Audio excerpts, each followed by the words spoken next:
भादवा चतुर्दशी के दिन जहां बाबा नंद मथुरा में कंस को कर चुकाने के लिए जाते हैं, वहीं आकाश मार्ग से कंस के द्वारा भेजी गई एक राक्षसी जिसका नाम है पूतना, ये रूप बदल करके आई और कन्हैया को दुग्धपान कराने के बहाने से जहरपान कराना चाहती है। जैसे ही प्रकोष्ठ में प्रवेश करती है, आज पूतना को किसी ने रोका नहीं, क्योंकि बधाई देने वालों का तांता लगा हुआ है, और सीधे जाकर कन्हैया को पूतना उठाना चाहती है। लेकिन पूतना के आते ही आज कन्हैया ने आंखें मूंद ली, नयन बंद कर ली। क्यों कन्हैया ने नयन मूंद लिए? कई संतों ने अपनी उत्प्रेक्षाएं दी। भगवान सोच रहे हैं आंख बंद करके ये पूतना है कौन, और जब इसके पूर्व जन्म के बारे में पता चला तो महाराज बलि की कन्या रत्नमाला, आप लोगों ने कल वामन अवतार का प्रसंग श्रवण किया था, जहां वामन अवतार में भगवान वामन का रूप धारण करके बलि के द्वार पर आए, और उसी वामन रूप को देख करके बलि राजा की कन्या रत्नमाला मन में सोचती है, कितना सुंदर बालक है, काश ऐसे सुंदर बालक को मुझे दुग्धपान कराने का अवसर प्राप्त होता। भगवान ने इस अवस्था में तथास्तु कहा। लेकिन जब रत्नमाला को पता चला कि ये तो मेरे पिता को ठगने आए हैं, ये वामन नहीं, ये तो विराट के भी विराट हैं, तो मन ही मन कहती है कि दूध पिलाने योग्य नहीं, इनको तो मैं जहर पिला दूं तो अच्छा है। लेकिन इस अवस्था में भी भगवान ने तथास्तु कहा। यही तो भगवान की भक्तवत्सलता है। क्योंकि गोस्वामी जी महाराज वर्णन करते हैं, मानस में गोस्वामी जी ने लिखा, जो जिस भाव से भगवान को याद करता है, भगवान उसी रूप में दर्शन प्रदान कर देते। और इसलिए गोस्वामी जी की कलम चली, जाकी रही भावना जैसी,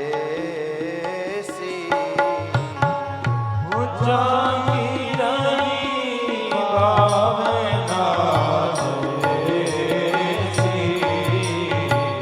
प्रभु मूरति देखी तिन तैसी, प्रभु मूरति देखी तिन तैसी, हो जाकी रही भावना जैसी, ओ जाकी रही भावना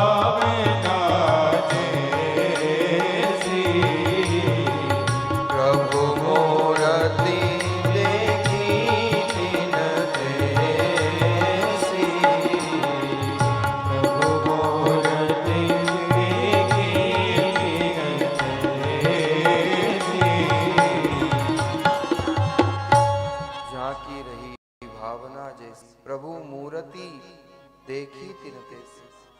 जहां जैसी जिसकी भावना होती है, प्रभु उस पर वैसी ही कृपा कर दे। आज पूतना जहर पिलाने आई तो भगवान ने मना नहीं किया। कुछ संतों ने कहा पूतना ने इसलिए, जब पूतना आई तो भगवान ने इसलिए भी आंखें मूंद ली क्योंकि ये बिना बुलाई मेहमान थी। एक संत तो बड़ा सुंदर लिखते हैं, इसलिए भगवान ने आंखें मूंद ली क्योंकि ये कड़वी दवाई पिलाने आई थी। आप किसी बच्चे को कड़वी दवा पिलाओ तो वो कैसे आंखें मूंद लेता है, ऐसे ही भगवान ने आंखें मूंद ली। पूतना अंदर प्रकोष्ठ में प्रवेश करती है, कन्हैया को उठाया, दुग्धपान कराने लगी। लेकिन कन्हैया दुग्धपान करते करते पूतना के प्राणों का भी पान कर जाते हैं। पूतना चिल्लाई है, मुंचताम मुंचताम, अरे छोड़ दे छोड़ दे।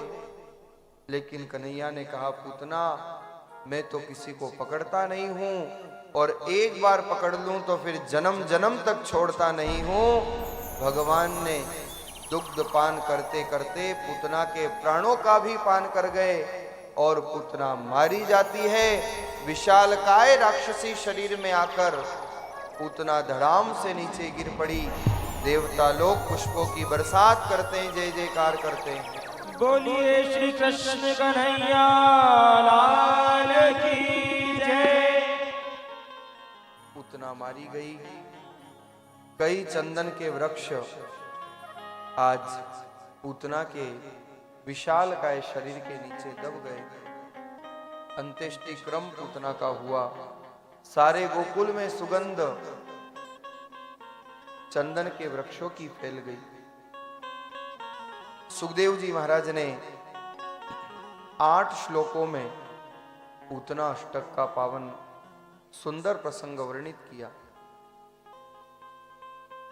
और कहा जाता है, कई भागवतकार मानते हैं कि अगर किसी बालक में अनिष्ट होने की आशंका हो तो ये 8 श्लोक का पाठ उसे सुनाना चाहिए, जिससे बालक के अनिष्ट की आशंका दूर हो जाती है। ये पूतना अष्टक का प्रभाव है। श्री सुखदेव जी महाराज राजन परीक्षित को कहते हैं कि क्या भगवान की भक्तवत्सलता है। जिस पूतना ने भगवान को जहर पिलाया, आज उस जहर पिलाने वाली पूतना को भी भगवान ने मां के समान सद्गति प्रदान की है। जो स्थान जीवन में मां का होता है, वो स्थान भगवान ने पूतना को प्रदान किया। कहां मिलेगा ऐसा ठाकुर। और सुखदेव जी महाराज की कलम चली है, अहो बकीयम स्तन कालकूटम जिंघांसयापा यदप्यसाध्वी लैभे गतिं धातृचिता ततोऽन्यं कं वा दयालुं शरणं व्रजेम, कं वा दयालुं शरणं व्रजेम।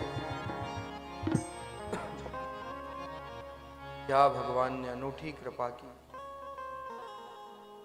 लेभे गतिम धातृचिता ततोन्यम, जो गति भगवान, जो स्थान भगवान मां को प्रदान करते हैं, वही स्थान आज भगवान ने पूतना को प्रदान कर। पूतना वध अविद्या का वध है।